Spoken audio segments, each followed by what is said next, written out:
ሂጂና ኩሽና ስራሽን ስሪ። ትንፍሽ እላለሁ ብትይ ውርድ ከራስ። ምን አባዬ? ከሚስቴ ጋር ተጣላሁ። ትሁት ምን ሆንሻል? ናቲ ምን እየሰራ ነው? አባዬ ትሁት ደህና ነች። ብቻዋን እንድትሆን ፍቀድ። እኔ ምን ገዛ?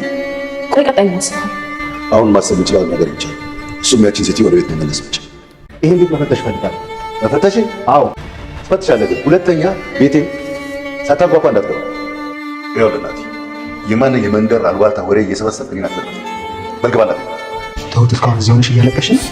ናቲ ለምደማት ውሃ ለመጠጣት ነበር የመጣሁት፣ ግን ደግሞ የሆንሽውን ብትነግሪኝ አብረን በጋራ መፍትሄ እንፈልጋለን። ትሁት እኔ ልረዳሽ እችላለሁ፣ ደግሞ አንቺ ልትመልሽልኝ በጣም ብዙ ጥያቄዎች አሉ። በመጠየቅና በመመለስ የሚፈታ ብቻ ከሆነ ተመስገን። ጌታ ሆይ ልጄን እባክህ ጠብቅልኝ። እኔ መልካም ለማድረግ ባደረግኩት ነገር ልጄ እንዳትሰቃይ፣ ልጄን እንዳላጣት፣ እንደሚገባት እንኳን እኮ አላሳደግኳትም። ቆይ ግን ለምንድን ነው እኔ ጋ ሲሆን ሁሉም ነገር የማይሳካው?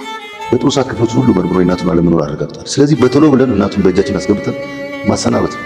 በሱ ቤት እኮ ድንገት መጥቶ እናቱን ማግኘቱ ነበር። እንቀሽም ቤት ዛሬ አዲስ ነገር በምንም አይነት እንዲያወሩ እድል እንዳሰጫቸው። እሺ ይኸውልሽ አወሩ ማለት እናቱን አገኘ ማለት ነው። አጠገባቸው ነው። አንቺ አጠገባቸው ከሆንሽ ሌላ ነገር ሊያወራ ይችላል። እሺ ልጅ ደህና ናት። ምንም አትሆንም። ደህንነቷ እኮ የሚጠበቀው ቤቷ ስትሆን፣ አንዳንድ ነገሮች ባታይና ባሰብ ያዋጣሻል። እንዴት ላላ ይችላለሁ? ሁሉም ነገር እኮ እዚህ ቤት ውስጥ የምታገናው እና ጎረቤት እናደርገው እናት ለማለች ልጅ አሁን ብዙ ላይ አሁን መታለች። አዎ እኔ ጋር ነው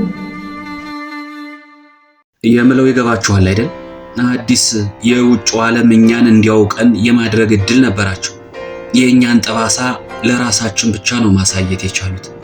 እና ለምን ያሳዩ? አንተ አመዳ አፍን ከርክመ ቀዝቃዛ ቢራን አርፈ ተጋት።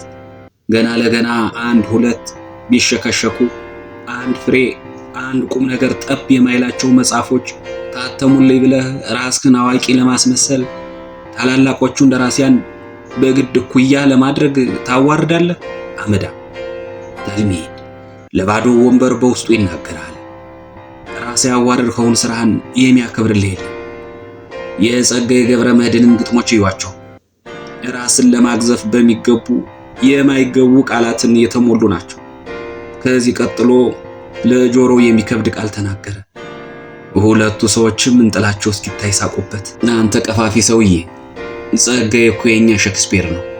አንተ ካልገባህ የሚገባው እኮ ሞልቷል። አንተ ያልገባህ ቅኔ አይደለም ማለት ነው ወይ? ፍርጃ ተልሚድ አሁንም ለባዶ ወንበሩ ተናገረ። ሰውየው መቼ በዚህ ሲያበቃ እንደዚህ ሲል የቆየው ሰውዬ ነበር መጥቶ ወንበሩን የለመነው። ታዲያ እዚሁ ባዶ ወንበር ላይ የተቀመጠ ሰው አለ ነው የምትለኝ? አዎ ተልሚድ ፈርጠም ብሎ በንቀት መለሰለት።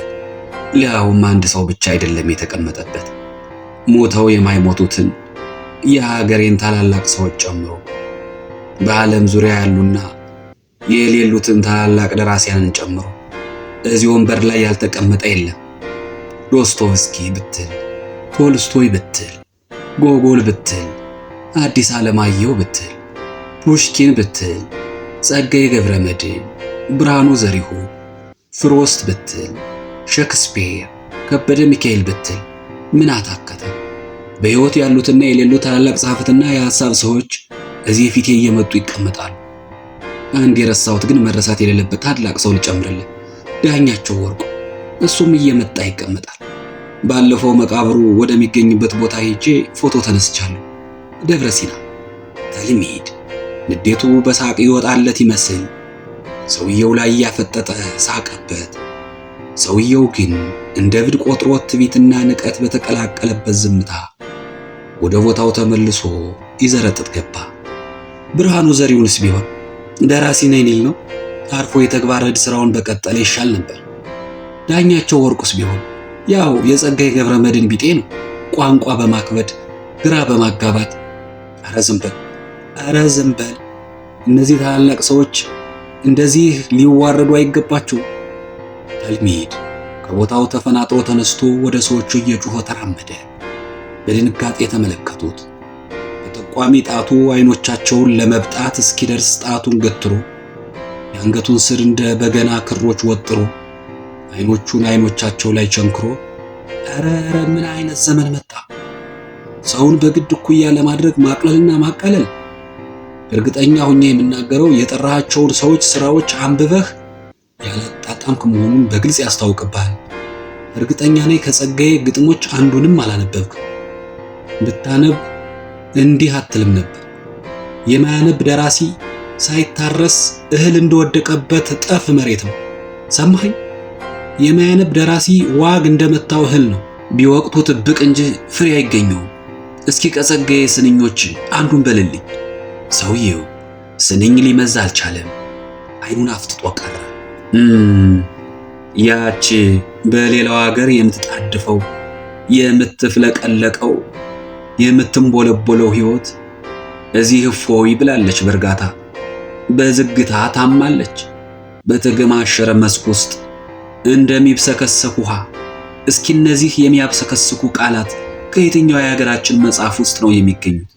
ሰውየው ምንም ምላሽ ሊሰጥ አልቻለም። ተልሚድ ቅንድቡን ሰቅሎ ጠበቀው። አልሆነም።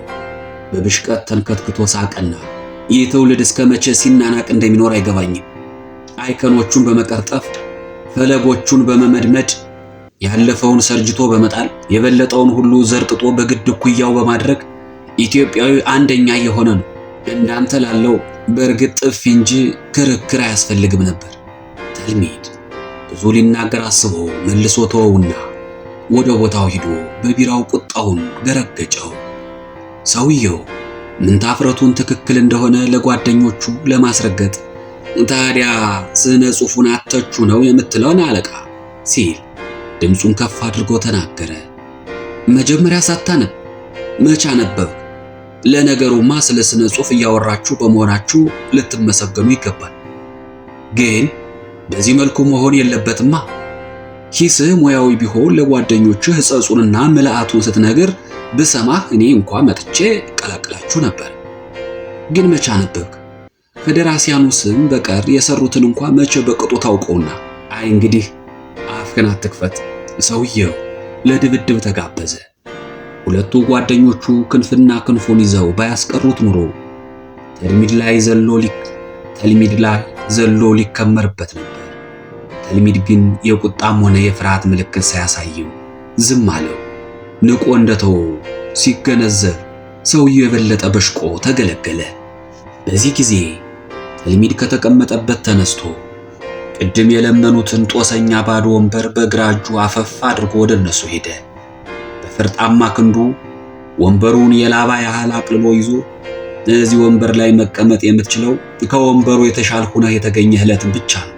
ፒፒፒፒ ትንጣጣለህ እንዴ? ለአንተ እኮ ጥፊ እንጂ ክርክር እንደማይገባ ቅድም ነግሬ ነበር። ግን ጓደኞችንም እንዳንተ እንዳትበክላቸው ጥቂት መናገር ስለነበረብኝ ነው። ሰውየው የጓደኞቹን እጆች መነጫጭቆ ኃይለኛ ቡጢ ተልሚድ ፊት ላይ አሳረፈበት። አየኸው፣ መሆን የነበረብህ ደራሲ አልነበረም። ጃን ሜዳ ወርደ ቦክስ መለማመድ ነበረብህ። ተልሚድ አላግጦበት ሳያበቃ በጥፊና ባይበሉብሽ ወለወለው። በጥፊና ባይበሉብሽ በፍጥነት ሲያባክነው ታዲያ የጥፊውን ማስታወሻነት እየነገረው ነበር። ይሄኛው ስለ ጸጋዬ፣ ይሄኛው ስለ ብርሃኑ፣ ይሄኛው ስለ ሐዲስ፣ ይሄኛው ስለ በዓሉ፣ ይሄኛው ስለ ስብሐት፣ ይሄኛው አሁን ስላሉት ጥበብ ስለተጠሙት፣ ይሄኛው ስለሚቀጥለው ገጣሚ፣ ይሄኛው ስለሚቀጥለው ደራሲ ማስታወሻ ይሁን። አሜን። ጥፊውን ጨርሶ ሂሳቡን ከፍሎ ወጣ። በመሃል ለመገላገል የገቡት ጋርዶች እንኳን ሊቋቋሙት አልቻሉ። ድሮ በወታደራዊ ልምምድና በማዳጋስካር እንደ አህያ እየተጫነ ሳል ብዙ መከራ የተቋቋመ ክንዱንና ስቃዮቹንም እያመሰገነ ወጣ። ማንኛውም ጠንካራ ሰው የጥንካሬው ምንጭ ያለፈበት የመከራ መንገድ ነው። ድሎት ዱለት እንጂ ጉልበትና ጽናትን አያጠግብም። መከራ የጠንካራ ሰው አሻራ ነው። ክርስቶስን ማንም ሰው የሚያስታውሰው በመስቀሉ እንጂ አሳ በርክቶ በመቆለሉ አይደለም። ከታምራቱ ይልቅ ስቅላቱ አይረሴ አድርጎታል። በምድር ላይ ጥልቅ ሐሳብ ይዘው እንደ በጋ መብረቅ ምድርን ያናወጡ ፈላስፋዎችማ ከክርስቶስ በፊት ስንት አዝማን ቀድመው ነበር። እነ ሶቅራጥስ፣ እነ ቡድሃ። ሰውን ሰው የሚያደርገው ቁመናው ሳይሆን ፈተናው ነው። ተልሚድ የመከራ ጊዜውን እየመረቀ ጉዞውን መቀጠሉ ትዝ አለው። ተልሚድ ለረጅም ጊዜ ከሰመጠበት ከዚህ የትውስታ ሰመመን ሲነቃ ጸደይ መልሱን እየተጠባበቀች ነበር። ጸዲ የደራሲ ነኝ ባይ ሰውዬ ይህንን ለማድረግ የሚያስችል አቅም ይኖረዋል የሚል ግምት የለኝም። ለምን ብትይ ኢትዮጵያ ውስጥ በድርሰት ሙያ ተሰማርቶ ቪታራ መኪና የሚይዝ ቀርቶ መላጣ አህያ እንኳ የሚጋልብ እስካሁን አላጋጠመኝም። ኢትዮጵያ ውስጥ ዕውቀትና ጥበብ ሲያስረግጡ እንጂ ሲያንበላጥጡ አላየንም። ይህ የሚሆንበት ጊዜ ግን አንድ ቀን ይመጣል። እርሱ እንኳን ቢሆን ለጥፊ ቅጣት ይህንን ያህል ጉዳት ሊያደርስብኝ፣ ለዚህ ሁሉ ጥላቻ የሚያበቃ ብርቱ ጠላት ከወዴት መጣብኝ? ማን ነው? ሳያውቆ ጮኸ እና ሌላ ምን ጠላት አፈራ? እንጃ፣ ግን ጠላት ከሩቅ አይመጣም። በቃ እኛም የዛሬው ዝግጅት እዚህ ላይ ነው ያበቃነው። ቀጣዩን በቀጣይ እናቀርባለን። እስከዛው ድረስ መልካሙ ነገር ሁሉ ከእናንተ ጋር ይሁን። ሰላም።